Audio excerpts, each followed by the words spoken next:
Okay guys, I came across this Thompson here, built in 1910. I'm going to show you my process for vetting out to see if it's going to be a candidate for rebuilding, a candidate for any kind of work, or a candidate for the dumpster. So let me start taking this apart, show you what I'm looking at when I'm tearing into these things.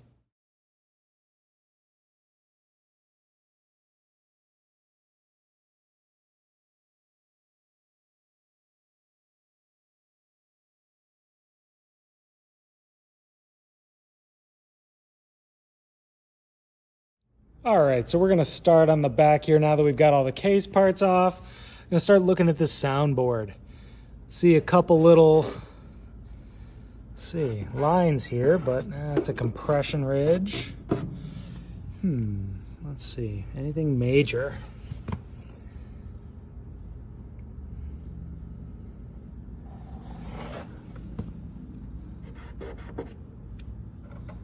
I'm always checking these lines here. Maybe you can see that. Some of them have a bit of a texture to them. There'll be an overlap, it'll feel like. Here's a good example of that. Right there. You can feel that there's a bump, but they're being pushed together. It's also summer now. So let's see. There's a reasonable example. Perhaps you can see the gradient on that, the difference in color between the two sections. So that's a crack, but it's a pretty small one, especially for a piano this age. Let's move to the bridges. Okay, we're down front here, right in front of the pedals, near the kick panel.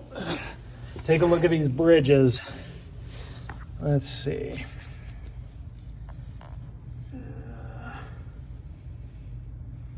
Pretty solid. There is a little bit of separation back there, it looks like. Let's see. Right in there's just a tiny touch of separation. We can see a couple more little cracks on the soundboard from the front. But overall, can't tell if that's separated. Doesn't look like it. Looks like the bass bridge is holding up. Let's see if we can take a look at the treble.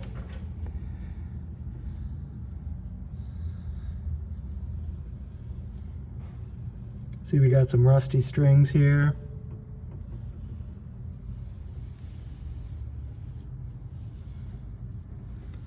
Same thing. Bridge overall looks pretty well intact. Of what's visible up here, it looks pretty intact. Wouldn't be able to see more without pulling the stack. But while we're here, you can see these hammers are pretty well chewed through. That's kind of to be expected. Just about all the way down. See our keys. Of course, yep, bushings are going to be totally shot. That makes perfect sense. Let's see, looking at the action itself, I think, yeah, all of these bridle straps are intact, but they're going to be 100+ years old. Those are decent to replace. Everything else looks pretty solid. Let's check our pedal workings here. We've got sustain. Doing it. We have our quiet rail, that's doing it. And we have our quiet rail too, that's good. Looks like they lift different heights. Short, tall. Okay, we got working pedals. Key tops that are chipped up, of course. A case that's okay, I would say at best. Soundboard that's not terrible. Nasty hammers, every felt will have to be replaced. Let's take a tally and see what we're looking at here. So let's cover what we've gone over here. Piano, right? Thompson, 1910, tall upright. Soundboard, so that's the first thing I'm always gonna look at any piano. This soundboard is okay. I've certainly seen larger cracks. I've seen just absolutely destroyed soundboards. For a piano this old, it's in reasonable condition. Okay at best. Again, I'm not I'm not writing home about it, that's for sure. Could you do it without replacing it? Sure, yeah, definitely. Once you start moving forward, you'll kind of see why that doesn't make a lot of sense, but it is definitely an option. I guess the question I'm trying to answer today is, why don't we restore these things?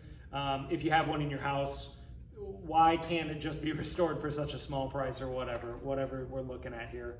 Not really the point. This soundboard is okay. The pin block feels very loose.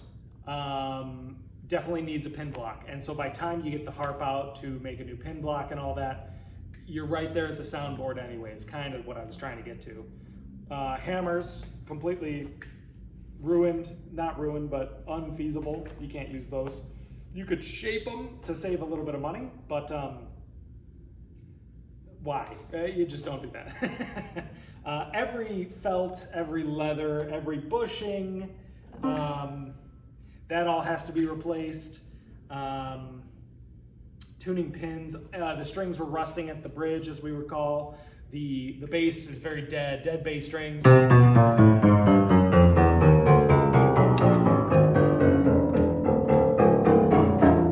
Just, yeah, they're very dead, with potential for bridge separation. Not sure, but it does look like it is behind the 1.5 inches of dust that's sitting there on it.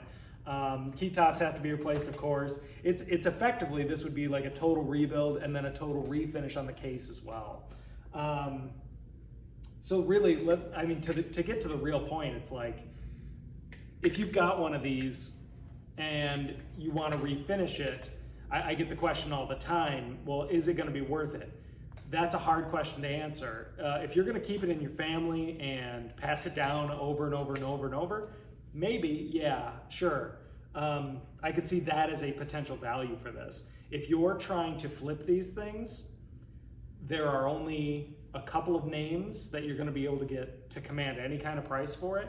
And modern pianos are at such a point today in price that, would you rather spend, $15,000, $20,000 restoring one of these, or would you rather put that money into a small modern grand, or an absolutely modern upright this size for cheaper, if not the same price? And that's a hard one for a lot of people. It's like, sure, these have a historical value. It's a timepiece. It's it is this. It's shaped like this. It looks like this.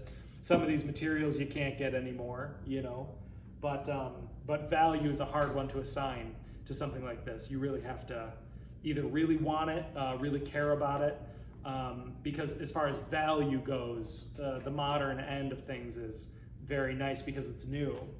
There's nothing, you can't really beat some parts of that. So I guess the final question to answer here is, am I going to tackle this piano? For me, the value I could see here is the amount of education that it holds. It's definitely a way for me to get into some light rebuilding. To go as deep as the soundboard and the pin block, it'd be a great education. I just need to look at the price of materials for that kind of thing right now and figure out if that's going to be a good tuition cost, or if this is better left to the dumpster. So I guess we're ending on a note of uncertainty. I'm not sure what I'm going to do with this. It would be a cool project. I think I'd learn a lot from it, and it would definitely make me a better technician in the longer run of things. But is there maybe one that's closer to better? Really, probably not, honestly. The case on this one isn't so bad, and if I'm gonna do a pin block on it, I would do a soundboard.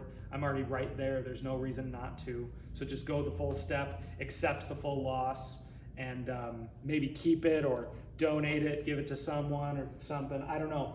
I'll have to figure that out, and stick around to see what I do for that. We'll see you guys in the next one.